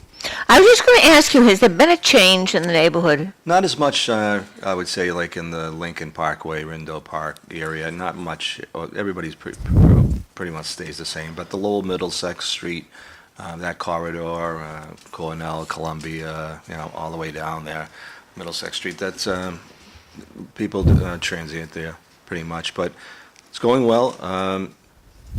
Actually, I'll be putting it out soon, but I'm going to have a party on October 29th. It's a Wednesday at Mount Pleasant, Wednesday before election night. Oh, Just nice. kind of a drive. 2 comments from the audience.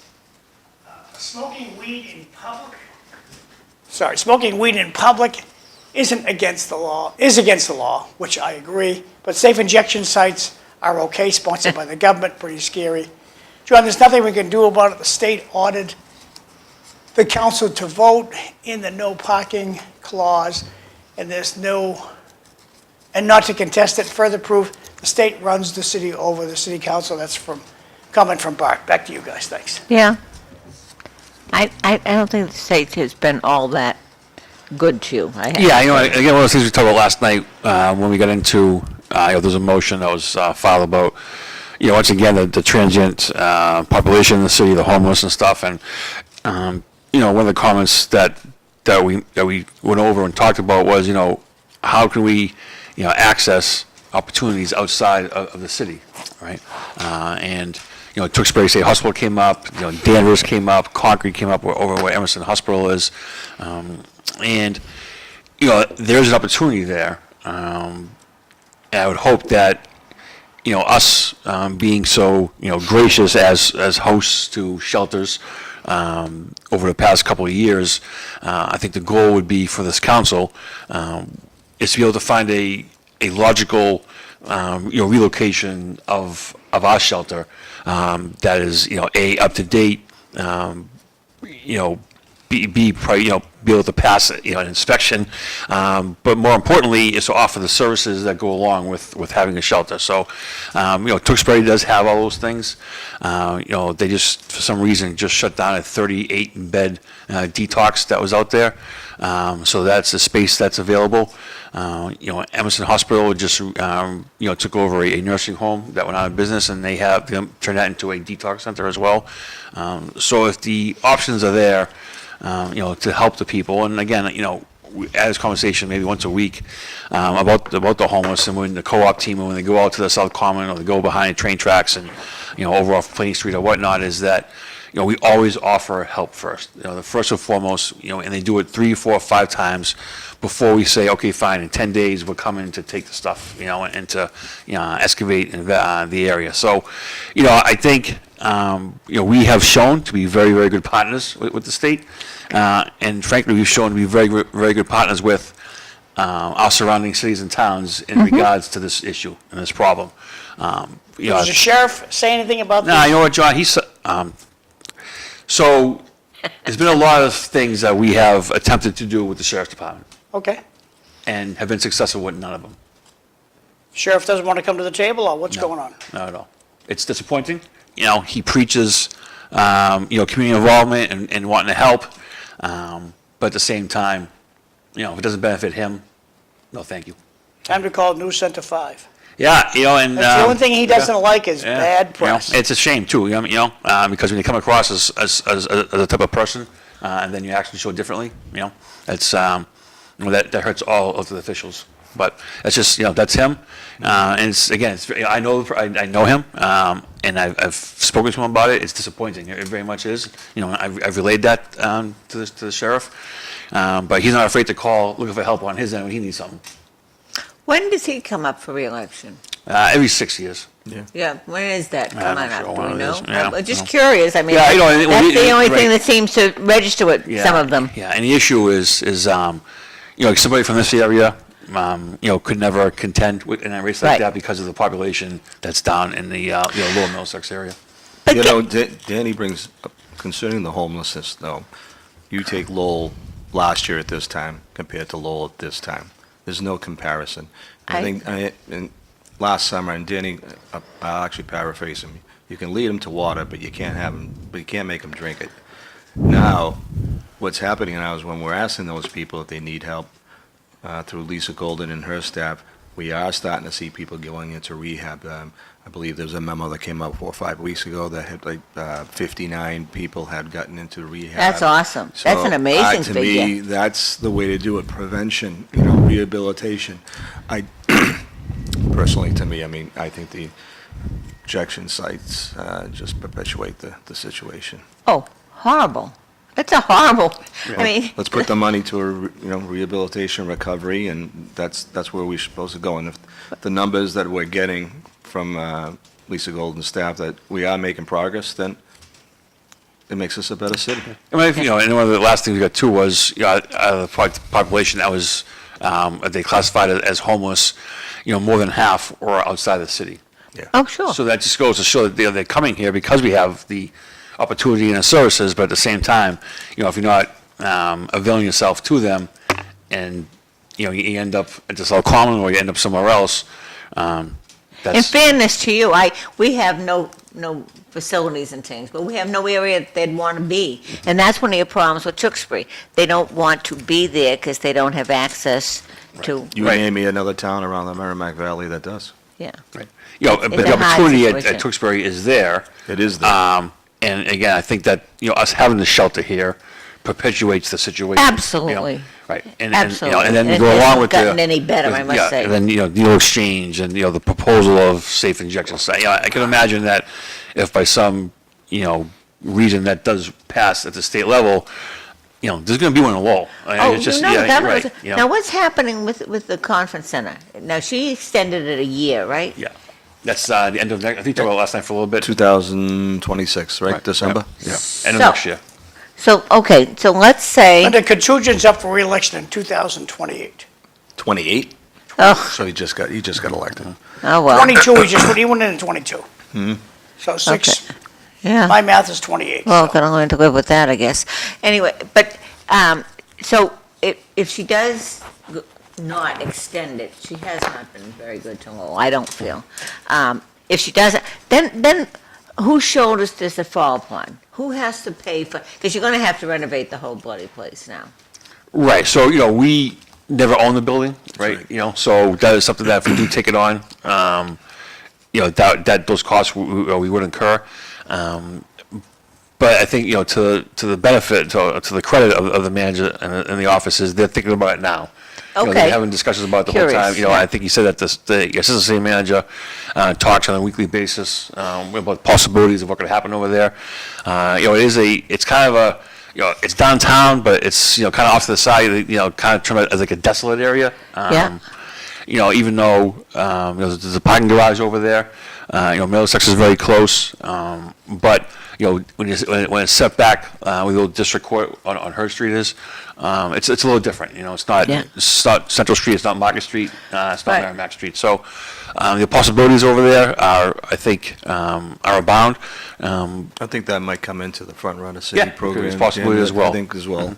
Could that, if it became a small inn or something,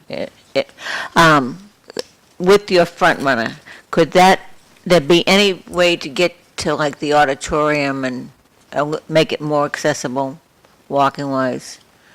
Well, I know Danny will agree with me. I mean, the Front Runner City and the Urban Economy Forum, they don't just come here just to build homes. Right. It's all I know. infrastructure and Yeah. economic stability. So there'll be mixed use, commercial and retail in that area with the parking garage that's there.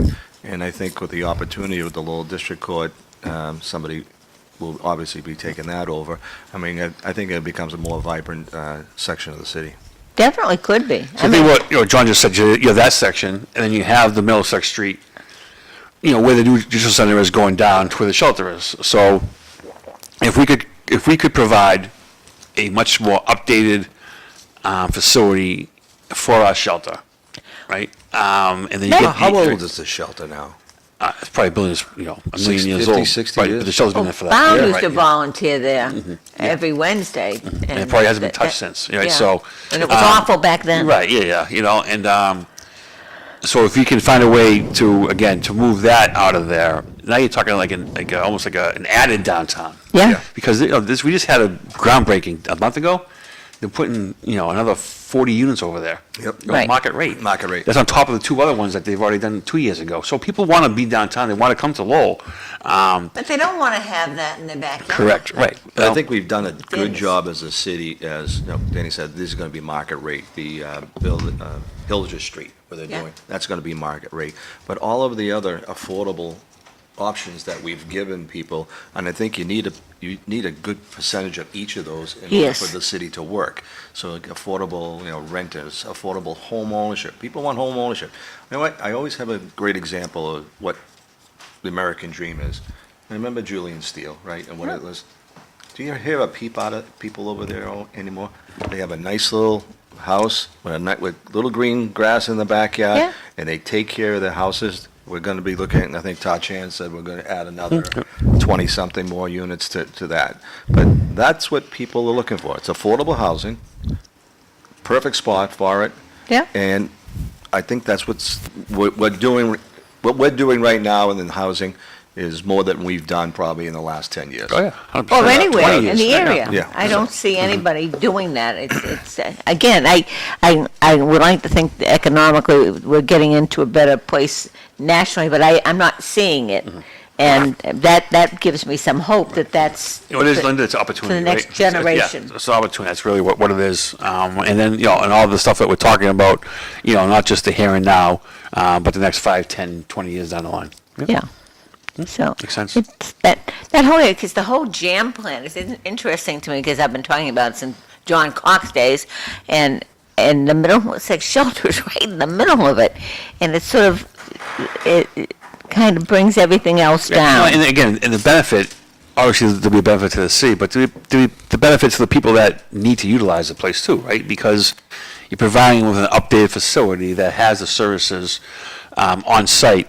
You know, we have plenty of services here, I get it, you know, but you still have to probably walk a couple of blocks or this or that when it's easier to walk across the street, sit in your chair and smoke butts all day, right? So, or other things. But, you know, we have the chance to have the opportunity to do it. I think that because we've been so, maybe we had a choice, but we've been so open to the governor and her, you know, what's the word I look up, you know, her putting the shelters on us over the past, you know, 2 or 3 years, that we can go back and say, hey, look, you know, we have done our part. We continue to do our part. You know, let's work together, try to find a place where, you know, we can, you know, build a new facility and to work on this issue. Because it was the state, it was Mike Dukakis that closed the mental hospitals, and because they were in bad shape, we all know that. But it's going to take the state to step up and fix that problem, because people mentally ill don't want to be on the streets, but the ACLU says, oh, they have rights, they don't have to be. And they can't take care of themselves. We take better care of our animals than we do And I think Danny is right, is that, you know, Lowell has always said yes, you know, and we took on a huge responsibility by taking all these people and all Yes. migrants into this, so I would hope that Governor Healy would reciprocate in some way. We haven't just taken them in, Linda. You know, we have, you know, put them got in process. schools. Correct, right. You know, out in jobs, working, and you know, in transportation. You know, we have been, as we usually are, a great host. You know, and you know, we want these people to succeed. You know, just like anybody else does. So, you know, I think it's a, and I mentioned it to the manager last night. It's a legitimate ask to say. It's a little what can we do? different than the refugees you're used to. Lowell has always taken in refugees of all types, but this has been a little different than what you've been used to. Yeah, the difference is it's forced. Yeah. Right. And again, we've taken that very graciously. stepped up. Right, yeah, right. When you didn't, Yeah. really didn't need to, because you've always done your part more than anywhere. For sure. So, So, anyway, I would hope over the next number of months that conversation can happen and that we can do something. 2 comments from the audience. How much does it cost hardworking taxpayers of Lowell to evacuate these encampments? And the next one is, can you please ask the councilors how is the city going to impact with federal cuts? Want to make a comment on either one of those? Yeah, I'll guys? do the first one. You know, I think that the issue would be is, you know, what's the cost of not, of doing nothing to the encampments? You know, and I think the one a couple of years ago on First Street, they found, 27 gas tanks, propane tanks over there. You know, they're lighting fires every night, you know, to stay warm. You know, the amount of, you know, either weapons or drugs that are on site as well. You know, there was an arrest, you know, over off the river last year, you know, for a serious, you know, assault. But Dan, what's it cost? It costs us $60,000 to clean them out? What would you guess I'd be me? lying if I told you. You know, it's what they You don't do is know? what they do is they give, you know, again, they offer help, and then at a certain point in time they'll say, you know, they'll post signage and say, you know, on 10 days from now, on January 1st, you know, we're coming, you know, so we advise you to, you know, find us a place to go if you want. You know, and I told you the story, John, 20 times about Yep. they put a bus over at the parking lot at the Aladina. There was, you know, 102 people one morning that were over there. They offered each and every one of them a trip to the hospital and an avenue for help, and that one person got on the bus. Right. So, you know, so do you want us to leave them there and say, hey, look, they're not touching us over at the South Common, so come join us now. You know, 50 turns into 100, turns into 200. So if you don't do this, you know, you're going to have a mini mass and cast over at the Common, right? So, you know, we have to do this. You know, the exact cost, I don't know. But I would imagine. So it's at the least cost 20 grand, at least 20 grand? For one day to clean up some stuff, I mean, Well, I wouldn't think so. I mean, you wouldn't know, think- a couple of, you know, garbage trucks, maybe a Probably between backhoe. 5 and 10, I would Yeah. say. You know, and it's clear up pretty quick. It's not, you know, it's not a 2 or 3 day thing. Okay, thank you. Concerning the cuts, John, I mean, the state is actually, you know, waiting on the federal government right now, seeing what they're going to do. I mean, I know the city manager is sitting and waiting to see what the state's going to do concerning maybe proposed 9C cuts, which would drastically hurt the city. So money's tight, and we still don't have a clear path from the federal government of what's going on. Thank you. So, any other issues? I think What that else? we had a motion of response concerning the Lowell Memorial Auditorium last night, where we have a 5-year plan, helping them out each year by doing certain things. And there's also a program that they're introducing, so through the Veterans Group, to do some painting at the auditorium, where a lot of it has to be done. So I thought that was a great report. We're definitely putting in our share to keep that building up to par. There've been a lot of events there, it seems to me. Yeah, and the place is still, it's holding up pretty well, so Yeah. it was good to see the city administration put forward a 5-year plan to, Any movement on text for election day? I know somebody brought that up last night. At the what was that, meeting. John? A text for election day?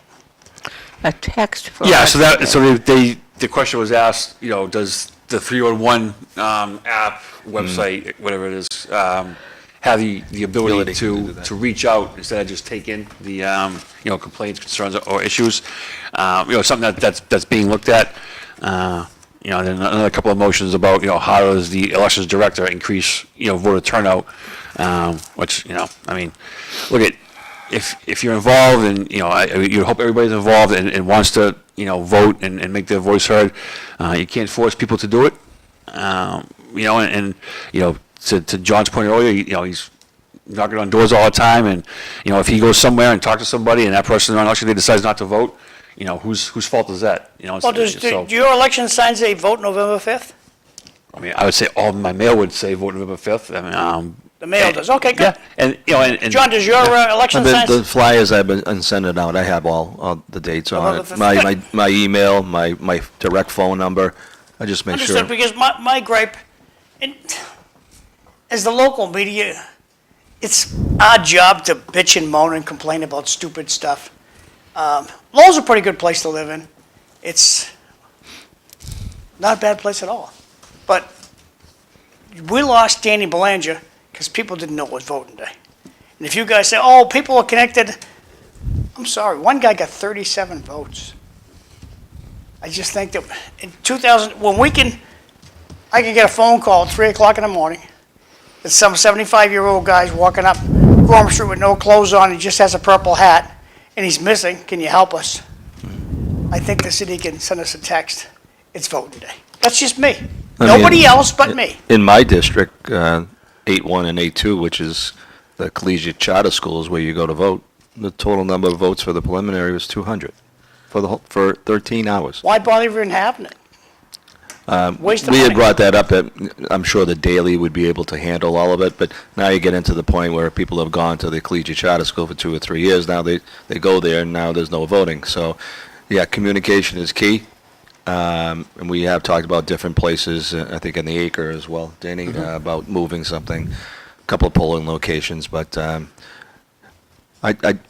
think texting, communication, signs as well. The signage would help. I think the signage will, and that was brought up last night by Councilor Anthes, I believe, so. And do you think we're going to see signage? they said there'll be a couple weeks, Yeah. so you should probably see him I think about 2 weeks. Yeah. next week, yeah. You have to. Good, thank you. And again, you have to want to do it, right? And to lean someone in the water but not force them to drink it is, I think that as councils, we're not going out and talking to people and they're not knocking on doors to have somebody not vote and, more importantly, not vote for us. But, and I'm sure when John reviewed the list of the preliminary voters, I bet you he saw 2 or 3 dozen people that he knew that didn't vote, and it probably drove him more crazy than it drove me, so. I get more complaints of people trying to vote across the street where there was no place to vote. There was no election to be had. Right, Right. that's, right. Yeah, So it was that's confusing, Another yeah. issue is. They're talking to my guys doing a funeral, hey, did they change the voting place? Right. And my guys said, no, you're not voting there today, there's no election over there. Yeah, it's election day, okay. You'd be surprised, a lot of people said, gee, I'm really sorry that you were a good counselor. I said, the election day is in November. I go, that was just the preliminary. So some people don't have the real understanding of preliminaries with general election too, so. When does early voting start? Well, I had that date too. October 25th, A week from the Saturday before, Yeah. so whatever that is, get the calendar Okay. up, yeah. something like that, yeah. And again, we go above and beyond in the city to make, to avail people the opportunity to vote. Mail-in We have votes. mail-in votes, we have early voting. I think as it's probably more incumbent on, I would say, candidates and councilors to get the vote out, right? Because, you're not asking, it's not a vote on, who our CFO should be or who the police chief should be. It's a vote on who your city council should be. And, if the work's not being done on our behalf to want to get people to get out and to vote, who do you put the blame on? If somebody needs a ride to the polls, do they contact councilors, candidates, or do they, I already got 3 people I'm driving. okay, that might, And I will ask them, when I get to the door, did you get a mail-in Excellent. vote or anything like that? If not, I give them my phone number and said, just let me know around what time, we'll pick you up. I didn't know if they still did that. Yeah, I don't know about a city. They don't have to, avenue it's a do it. courtesy. Right. Yeah. Oh, yeah. Tomorrow, City Life, we got Evelyn Thorne's gonna be the host. Let me get the picture up there. Yes. Attorney Sandra Meneses is gonna be here. Bob Hoey's taking the day off. Sam Chase might be here. We'll see what happens. Time is short, Linda. Anything else? I know you have a party tomorrow night. Tomorrow night, yep. You're gonna have one. The 29th, the Wednesday before Election Day at Mount Pleasant. That would be 5:30 to And now, if 7:30. anybody wants to reach either of you, to work at the polls, to get involved with your campaigns, Yep, my website, dakotaforlowell.org. I have Facebook as well. My phone number is there, my email's there. Text me, just not after 2 o'clock in the Any morning, that's all. question? And Dan, the Just same. Councilor Scott does that. Text That's me. right, Right, yes, right, yeah. Dan, no, Johnny, do you have a picture of your ticket? If you send me a picture of your ticket, I'll put it out there. All right, I will. Thank you. Yeah. Yeah. So, There's not many good ones, John, so I have to be selective. Okay. No, but usually, a picture of your ticket will do it. your Okay. ticket, yeah. Thank you. Of your party. So, I put everybody else's out there, so I might as well, I'd like Oh, to. If I don't know, I can't put it out there. Right. yeah. Well, it's coming fast. I mean, it's unbelievable. I And we have a can't minute left. So, a quick question. So that Bahama Breeze joint, that's not the cannabis Nothing. place? No, No, Still empty? it's empty. Okay, anything going in there? nothing No, yet. So far, Nothing, no, okay, yeah. No. nothing. No, the I just cannabis, asked, 'cause we used to go there when, and like the Yeah, place. it and, just yeah. all of a it sudden- was closed one day, right? one day. Yeah. And, At that Epigram Brewery across the street killed them.